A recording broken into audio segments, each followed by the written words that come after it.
Between Games, supporting community sport. Proudly brought to you by GippSport. Hello, everyone, and welcome to GippSport's next instalment of our Between Games podcast. Well, Amelia, the people talk and GippSport listen. We've got the A-team back. Welcome to you. Thanks for having me today. I'm really looking forward to today's podcast. And don't forget to like, comment, and share our podcast to share with your community. Yeah, awesome. And within this podcast, we're doing another one around inclusive sport, particularly for people with disability. We had a chat to Brenton Stroud probably a couple of months ago now from the Collingwood Football Club and gave us some great resources and things to think about really around mental health and getting physically active, how it all interlinks. And it was great to chat to him. Today, we're going to be chatting to a couple of committee members from the Sail to Sea Disability Kayak Challenge. We have Mitch, Whelan and 𝘓𝘓𝘃 Harrington, and they're going to teach us a little bit about what the Sail to Sea crew are all about. GippSport's been involved for about the last 8 or 9 years now, supporting a team of participants in each of their kayaking challenges, which are now each year. They do a 4-day challenge every second year and a 1-day challenge in between. And as part of that, we've been able to do some really awesome lead-up activities to ensure participants are capable, most importantly, they're comfortable, and they have the knowledge of what's required in a kayak. I guess if a new participant comes along, I don't know what you're like, Amelia, when you try something new, but you may be a little bit uneasy about things and not Definitely. sure what to do. So if there are new participants, we can make sure they are comfortable and have the knowledge required around water safety and basic stuff like that. So we can do some indoor heated pool type activities where they can learn water safety with qualified instructors before they even get into a kayak.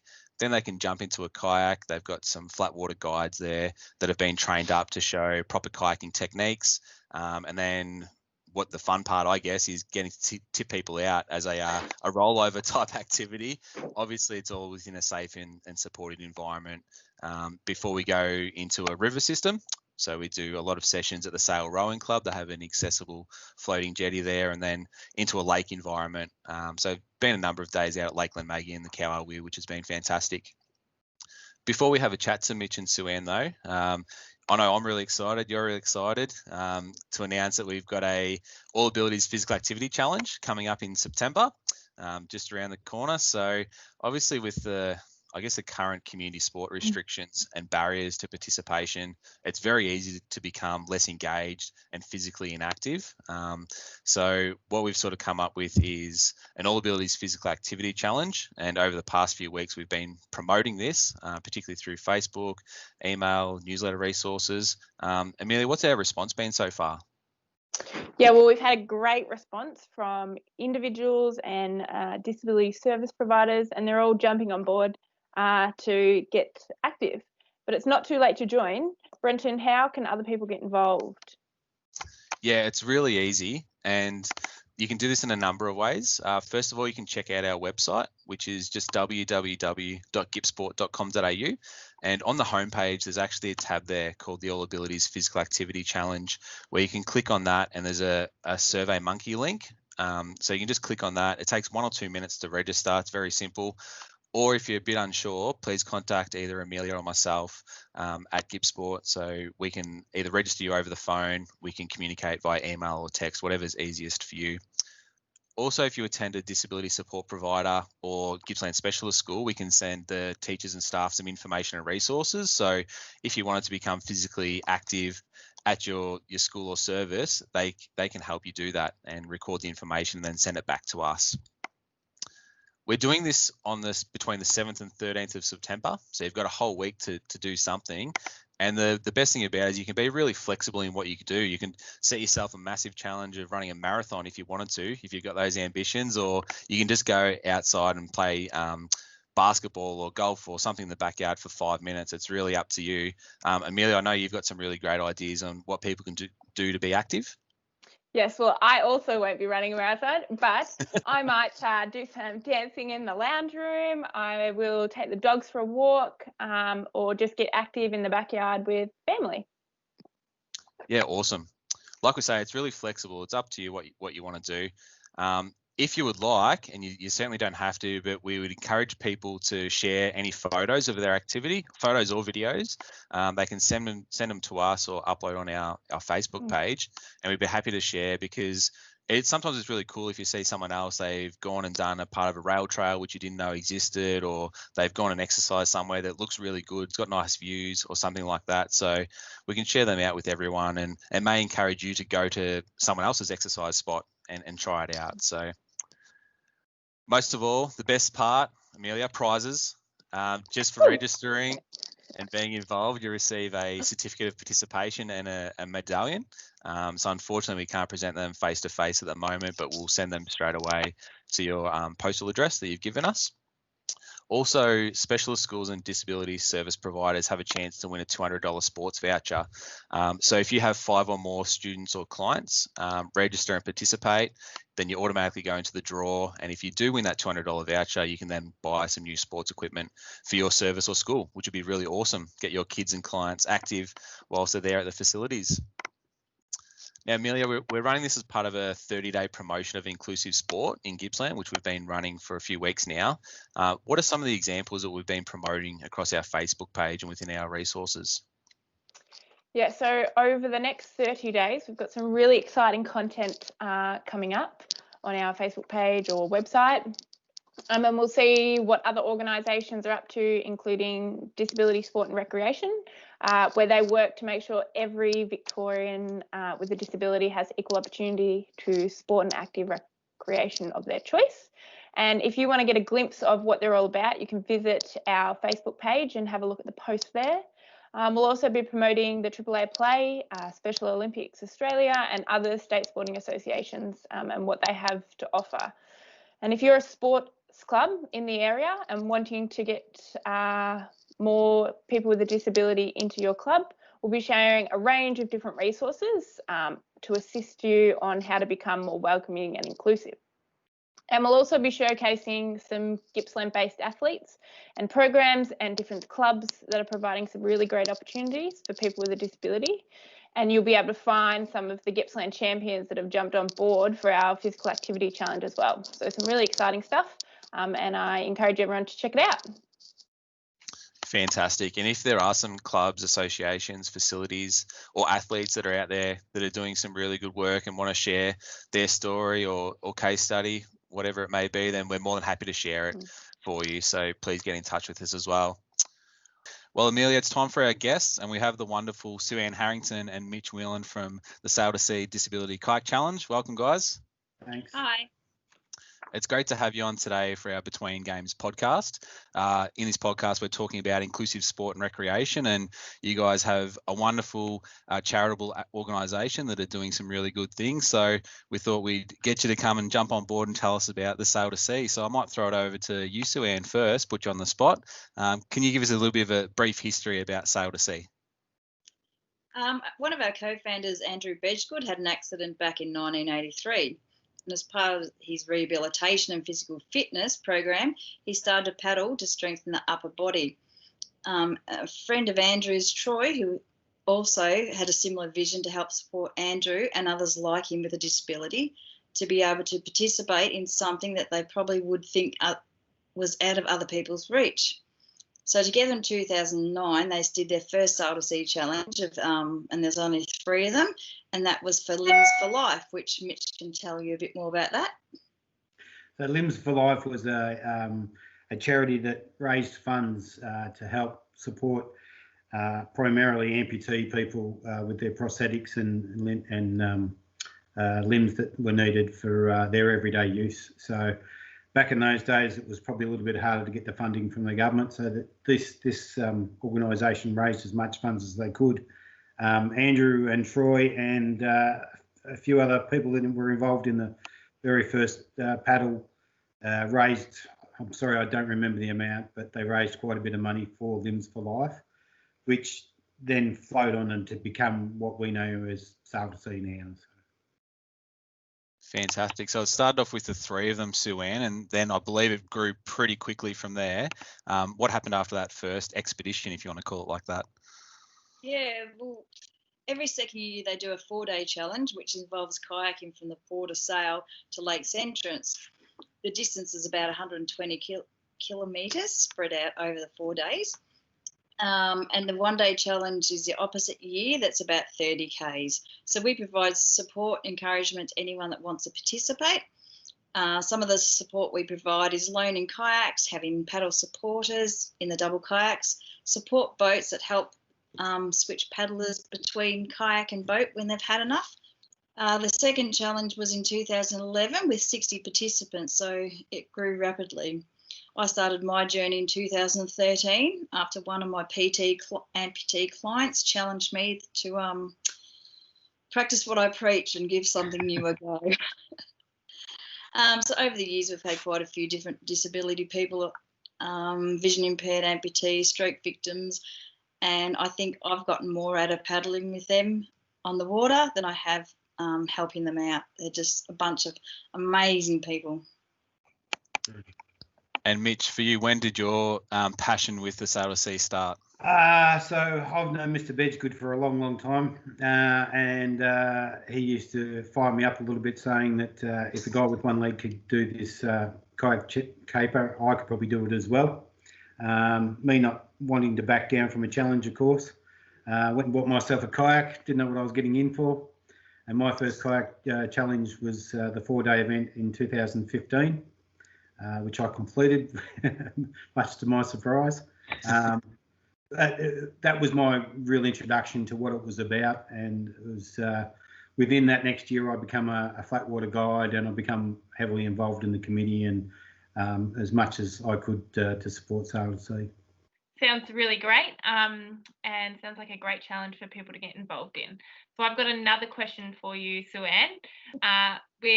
Sorry about that one, but with GippSport's involvement in introducing some new participants every year, are you able to give us a bit of a rundown on the types of activities that you do in the lead up to the challenge? Yeah, sure.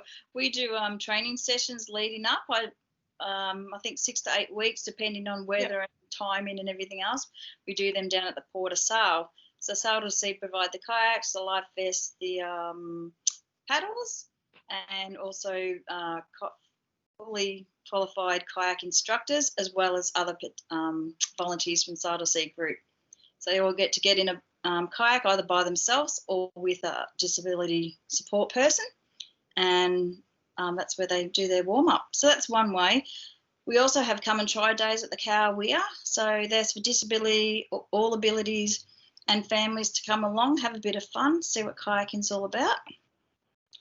The other one we've done quite a few times is practice sessions in a swimming pool.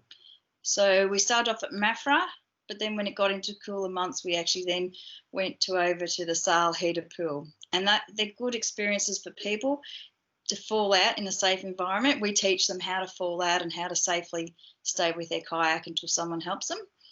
But when they fall out, they can actually see what's underneath them and, hopefully don't get freaked out by it all.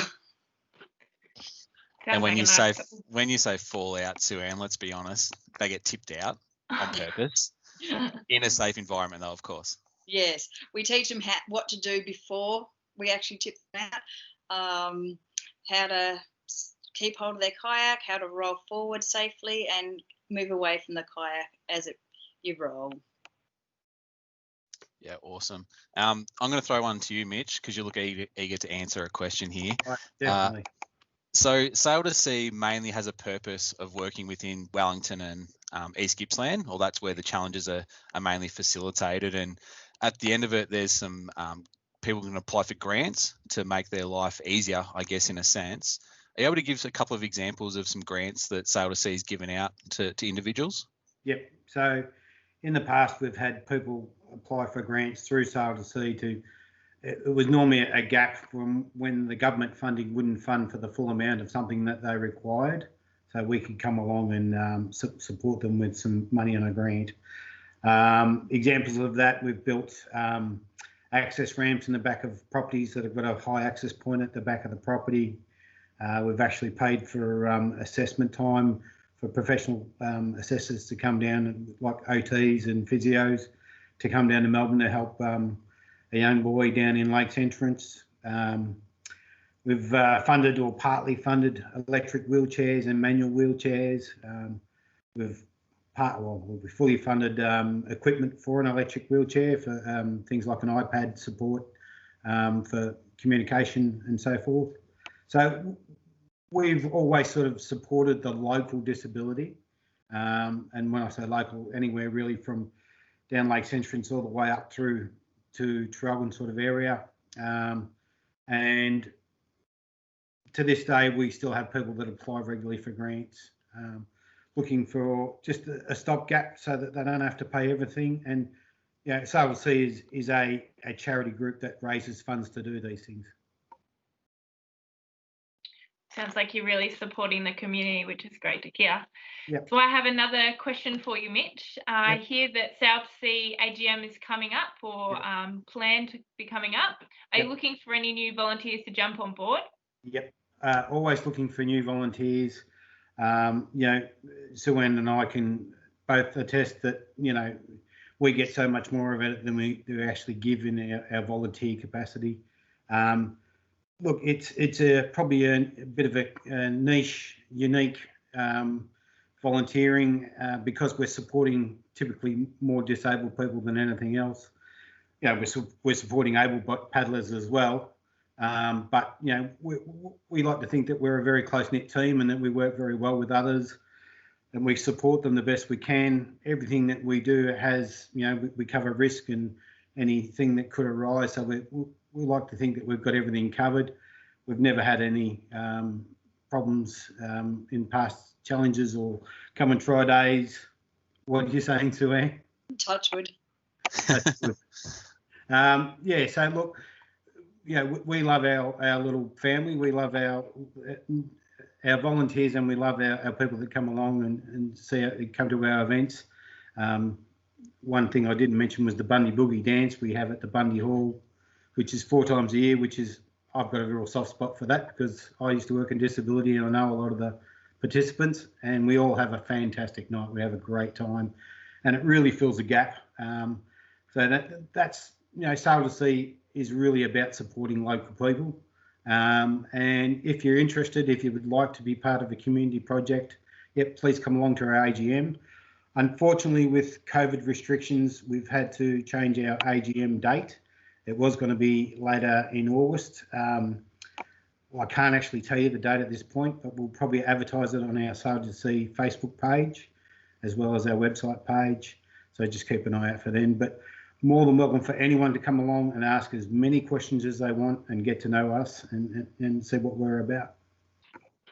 Perfect. Thank you. Thanks for that, Mitch. Thanks, Sue-Ann. And I think I got sucked in about 9 years ago when I first started at GippSport, and I haven't been able to escape you guys yet. So if Veggie was on here, he'd tell the story of how I sunk like the Titanic, but we won't delve into that one too much. Everyone was safe. We're all good.